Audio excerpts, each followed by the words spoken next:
नमस्कार दोस्तों, आज हम अलंकार पर बोलने जा रहे हैं। ये शिक्षण का विशेष सत्र सभी प्रकार के बोर्ड के विद्यार्थियों के लिए और कंपटीशन देने वाले छात्रों के लिए है। अलंकार को विस्तृत रूप से हम समझाएंगे। मेरे अलंकार का 2 पार्ट होगा, पार्ट 1 और पार्ट 2। तो आज हम पार्ट 1 को बताने जा रहे हैं, सभी ध्यान से सुनेंगे। अलंकार शब्द की रचना 2 शब्दों के मेल से हुई है। अलंग धन कार, जिसका अर्थ होता है, अलंग का मतलब होता है सजावट और कार का मतलब होता है करने वाला, अर्थात सजावट करने वाला या भूषित करने वाला। अलंकार का शाब्दिक अर्थ होता है सजावट।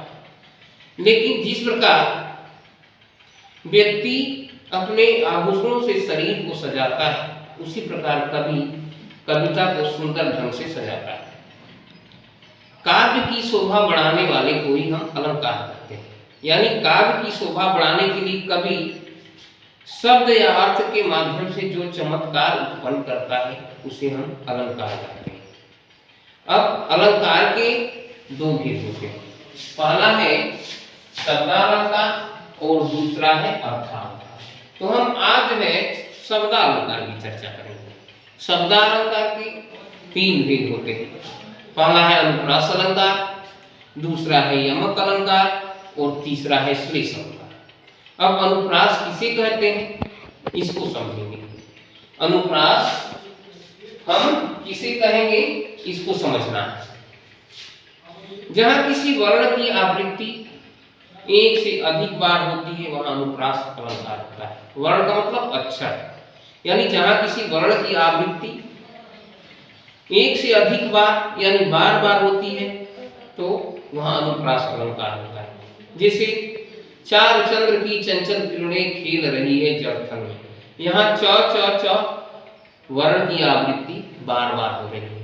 उसी तरह दूसरा उदाहरण देते हैं, तरंग तनुजा तट कमाल अरुआ। यहाँ त अक्षर बार बार आया है, इसलिए इस प्रकार के जो काव्य में जो लाइनें होती हैं, वे अनुप्रास अलंकार के अंतर्गत होती हैं।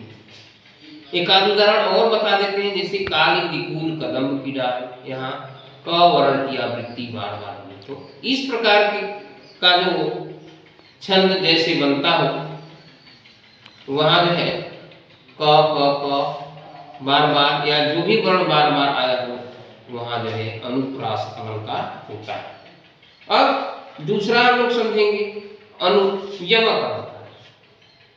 जहां कोई शब्द 1 से अधिक बार आता है और उसके अर्थ अलग अलग होते हैं, वहां यमक अलंकार होता है। जैसे कनक कनकते सौगुनी माँ दत्ता अधिकार, वाह खाए बोरात है वाह पाए बोरा।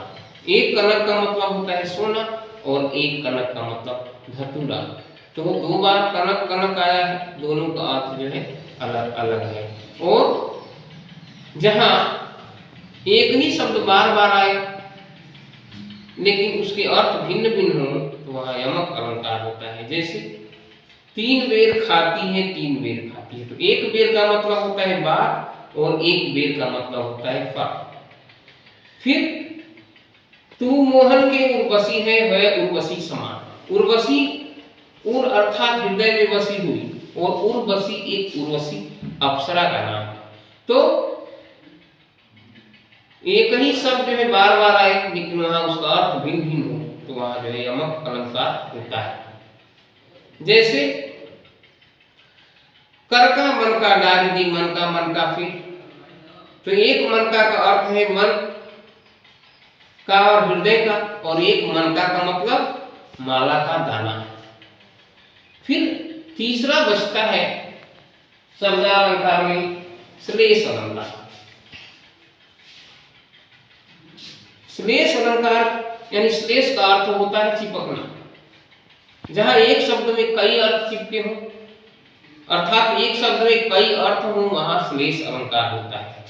जैसे रहीमन पानी राखिए बिन पानी सब सून, पानी गए न उबरे मोती मानुष चूर। इस दोहे के में पानी शब्द के 3 अर्थ। चमक, एक पानी का मतलब चमक, एक पानी का मतलब सम्मान और एक पानी का मतलब जल से, इसलिए यहाँ श्लेष अलंकार। एक दो और उदाहरण आपको बताते हैं, जैसे चरण धरत चिंता करत चितवत चारु सुवरन को खोजत फिरत कवि व्यभिचारी चोर। तो यहाँ सुवरन शब्द है। सुवरन जो है कवि के लिए सुंदर शब्द है, सुंदर अक्षर से मतलब सुवर्ण यानी सुवर्ण सुंदर वर्ण। व्यभिचारी के लिए अच्छा रंग या अच्छा रूप, और चोर के लिए सुवर्ण का मतलब होता है सोना। तो एक ही शब्द में कई अर्थ छिपे हुए हैं, यानी एक ही शब्द में जहाँ कई अर्थ छिपे हों वहाँ श्लेष अलंकार। तो यहाँ जो है अलंकार का पार्ट 1 भाग रहा। पार्ट 1 का दूसरा भाग जो है हम दूसरे दिन बोलेंगे।